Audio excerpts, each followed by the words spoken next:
if he doesn't play both sides of the football, you wasted a pick. You wasted assets. You decided that moving up to number 2 wasn't truly what you wanted to do because he's not the number 2 pick as a wide receiver. He's not the number 2 pick as a cornerback.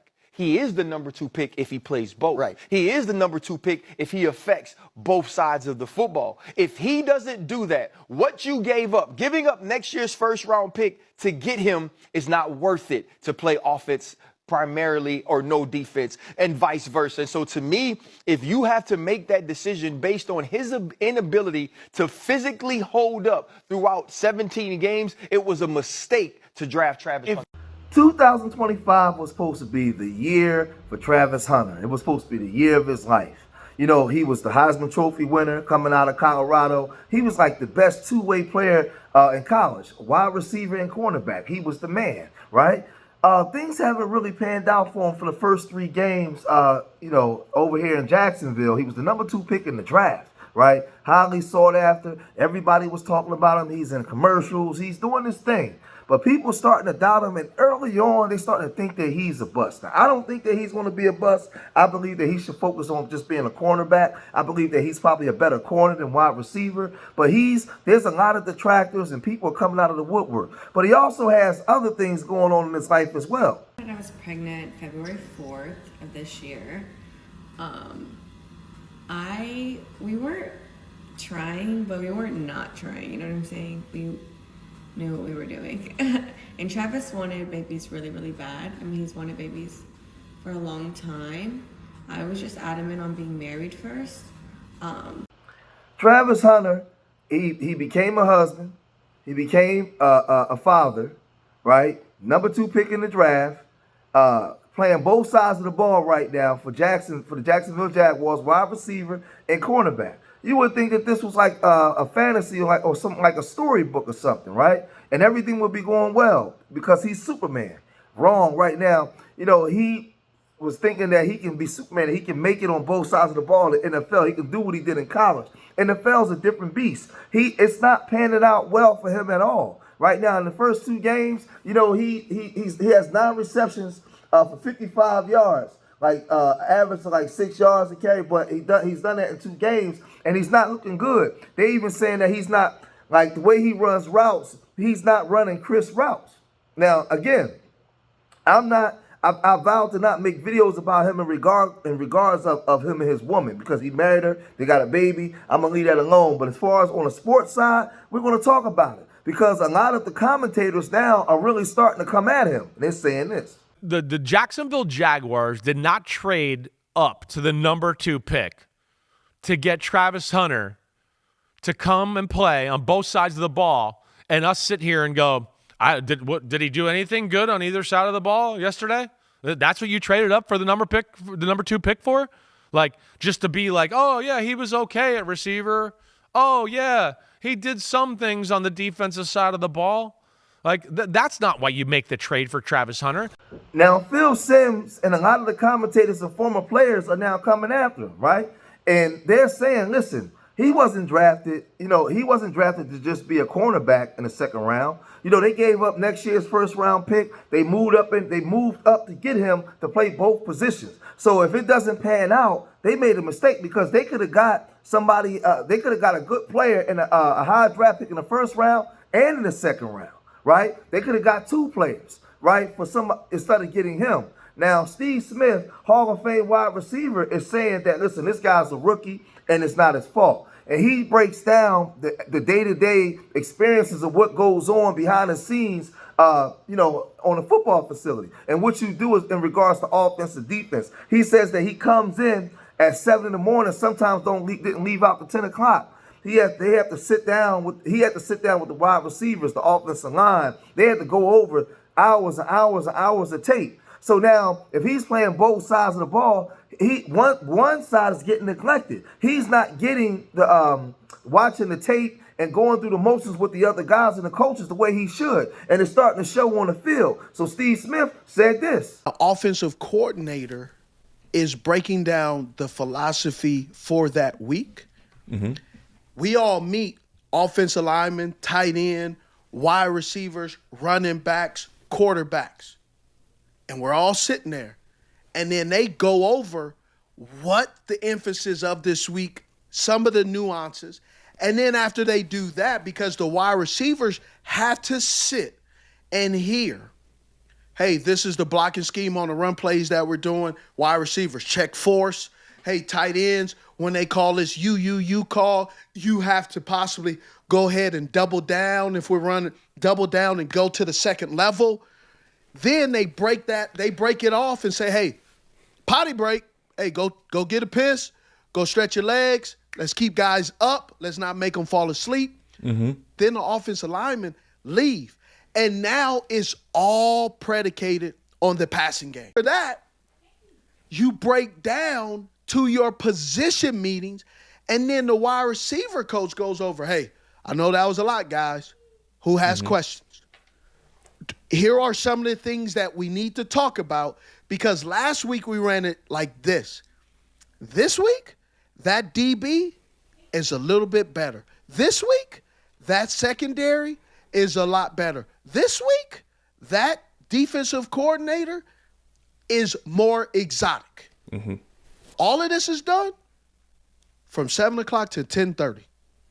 All that goes on between 7 o'clock. And on the other side, the defense is doing the same thing.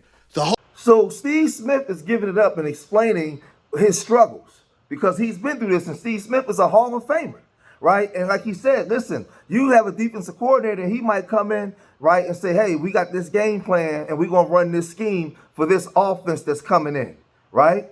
We got this, and this is on defense. So now as a cornerback, he's saying, yo, this wide receiver is not the wide receiver you played last week, and they run like these exotic schemes on offense. So now we have to counter that with this. So he has to be in there for hours studying tape and learning the movements of the receivers, how he might come out on the break. He might like to be handsy the first 5 yards. He might, listen, they might have a lot of slants or hitch and go routes and all kinds of stuff that he has to study. But he's playing both sides of the ball, so in that time he might be over on the offense watching what the defense, like, it's just confusing. So now when he comes out, he's not brought up to speed or abreast to what these offenses is doing when he's playing cornerback. Then on the other side, he's a wide receiver, and they're watching tape on him, playing him against his weaknesses. But he's not watching the defenses from the offensive perspective in the locker room, because he's playing both sides. So this is what Steve Smith is breaking down, and is starting to show, right, on the field. So he's going to have, to me, at some point, he's going to have to pick a side. I think that he's a better cornerback. I think he could be one of the best cornerbacks in the league, right, if he plays corner. But you have other podcasters, sports podcasters, that's also viewing their opinion on this, and they're saying this. Travis Hunter is going to be a bust. On the defensive side. Not offensive. I think if he can pick a lane, I think his best route is just going on offense, focusing on that. You're at the top league. The guys around you in every position are the best players from college in every position. So I think he really has to just focus on his offensive game first, because if he's on both sides of it, they're just going to try to take advantage of that. Yeah. I saw it on a 4th down play. He was guarding Andre Isiovas, whoever that guy is, and he PI on a 4th down. They just threw it his way because they knew that he was probably the weakest cornerback out there. So teams are going to have a target on him. And see, this is the thing. You know, he's now finding out that he's gotten to the place where he's not the best in the world anymore. He's not the apex, the number one. In the NFL, everybody was the best at their position. Everybody. But then you get there and you find out who's the alphas amongst them. And you can't do everything by yourself. You can't do everything. Sometimes, man, when you get to a certain level, you got to pick and choose where you want to be.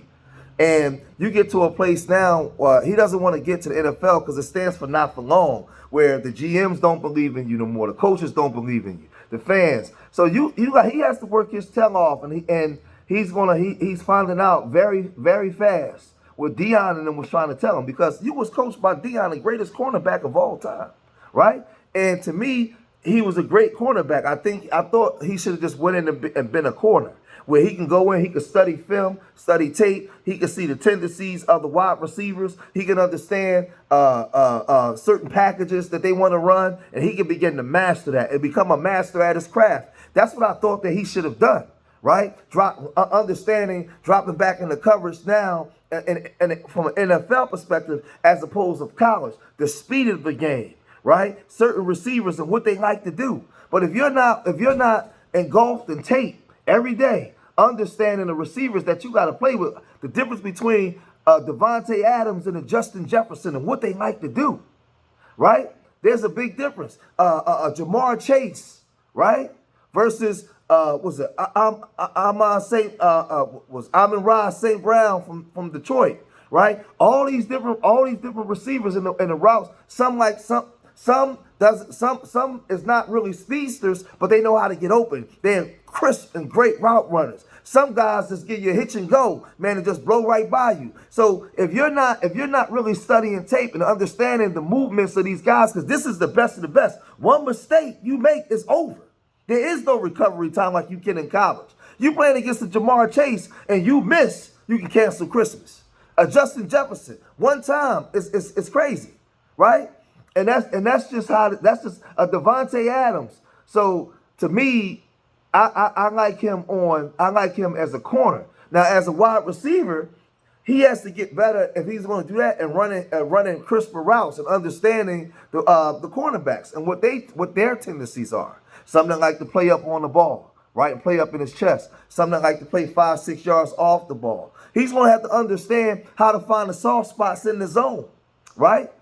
If he doesn't, it's not going to work. He gonna have to understand certain schemes because you got certain defensive coordinators they more exotic. They got exotic schemes. He's gonna have to learn how to read those routes. He's gonna have to learn how to read them. Who's over the top? Do they got the safety over the top, or they got the safety in the box? And understand when that safety is in the box, he's going at. They might be running a blitz. He's going after the cornerback. So now I got a one-on-one. I can beat this guy. He's going to have to know all these different things, man. If not, it's not going to work. It's not going to work, and that's going to require him to have to study tape. So y'all gotta let me know what y'all think, man. I'm a Travis Hunter guy, man. I'm rooting for him. All success for him in life, in his marriage. Being a father, as a football player, I'm rooting for my brother, man, my FBA brother, and I hope that he can get it right, man. So leave your comments in the comment section. Let me know what you guys think. Hit that like button, subscribe to Street Media TV, and remember, I love y'all. Till the next time, peace.